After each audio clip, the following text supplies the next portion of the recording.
À l'occasion du 10 mai, journée nationale des mémoires de la traite, de l'esclavage et de leurs abolitions, l'historien Pascal Blanchard s'est confié à 20 minutes.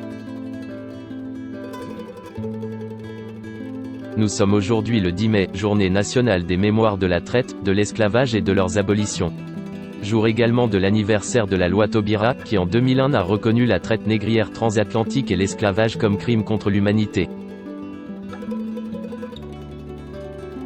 L'occasion pour 20 minutes de s'entretenir avec l'historien Pascal Blanchard, spécialiste de la colonisation, qui a dirigé notamment l'ouvrage La France noire. À quoi pensez-vous en ce 10 mai? Une chose particulière dont vous voudriez invoquer le souvenir? Ce que je trouve intéressant dans cette période, c'est que 20 ans après la loi Taubira, on en est encore à débattre de la place de ce 10 mai dans notre mémoire nationale. Ce sont des rejets qui sont très révélateurs de quelque chose de larvé. On n'accepte pas la mémoire de l'autre, parce qu'on n'accepte pas l'autre. Ce sont plus de 2 siècles d'histoire qui ont construit l'Europe, et on se dit c'est incroyable de constater que 150 ans après les abolitions on en est encore à expliquer pourquoi c'est important d'enseigner toute cette histoire à nos enfants. C'est comme si on devait expliquer pourquoi parler de la Révolution française c'est important. La question ne devrait pas se poser en ces termes-là, car c'est d'abord un débat de connaissances. L'histoire de l'esclavage fait partie intégrante de l'histoire de France, c'est un des éléments constitutifs du passé.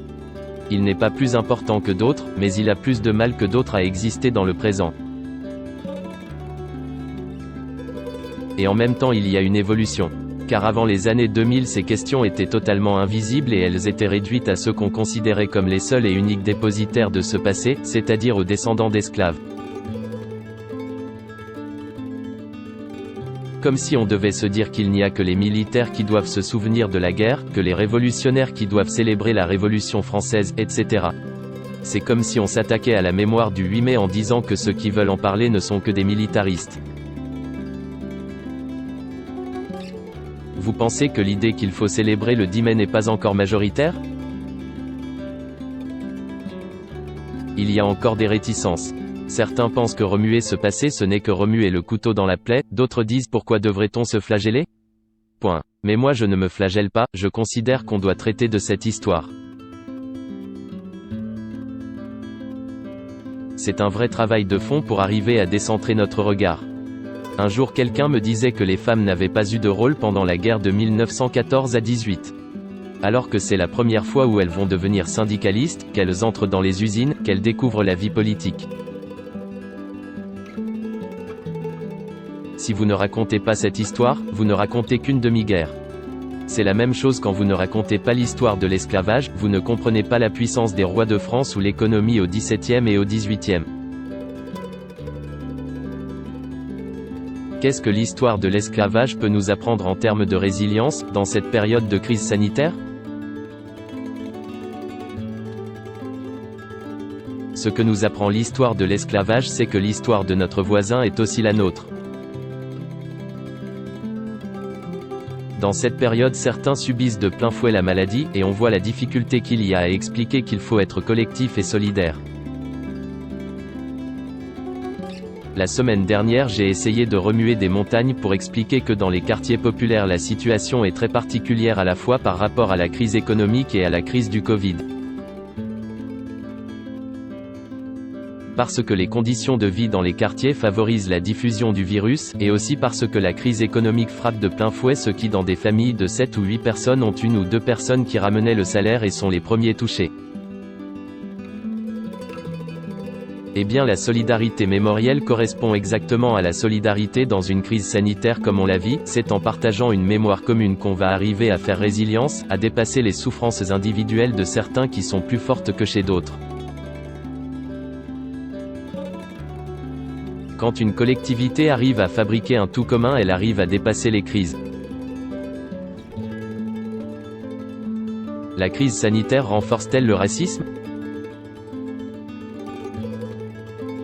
Les crises sanitaires oui. Au moment de la peste noire, au milieu du XIVe siècle, on a désigné les Juifs comme responsables, face à cette pandémie. Et à chaque fois qu'il y a eu des grandes pandémies, on a désigné des boucs émissaires. On a retrouvé cela avec le choléra, et dans d'autres pandémies ou crises économiques comme celle de 1929.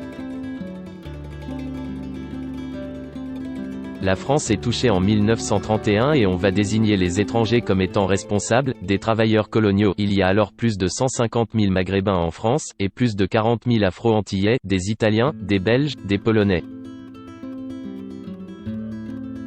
Très vite des lois vont être prises pour les expulser. Comme il y a eu un fort rejet des Africains récemment en Chine. C'est un réflexe presque conditionné, on fait ressortir tous les vieux stéréotypes et on se met à désigner telle ou telle population. Et cela peut arriver en France si on ne fait pas attention car le taux du Covid est plus élevé dans les quartiers populaires. Cela va très vite, ce genre de mécanisme, et c'est rémanent. Et là les médias ont leur rôle. La passion par définition induit le bouc émissaire, et dans les périodes de crise la passion l'emporte sur la raison. On le voit bien en ce moment, jamais on n'avait eu autant de fake news.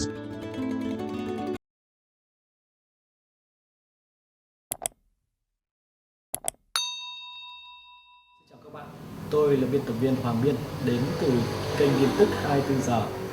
Hôm nay chúng tôi hân hạnh đưa đến cho các bạn những tin tức mới nhất được cập nhật luôn liên tục và cho các bạn những tin tức nóng hổi, tin tức thời sự trong nước và quốc tế. Rất mong quý vị quan tâm và ủng hộ cho kênh của chúng tôi để phát triển ngày một hơn. Và các bạn đừng quên like, share và support cho kênh của chúng tôi ngày càng phát triển. Xin chào tạm biệt và hẹn các bạn vào những bản tin tiếp theo.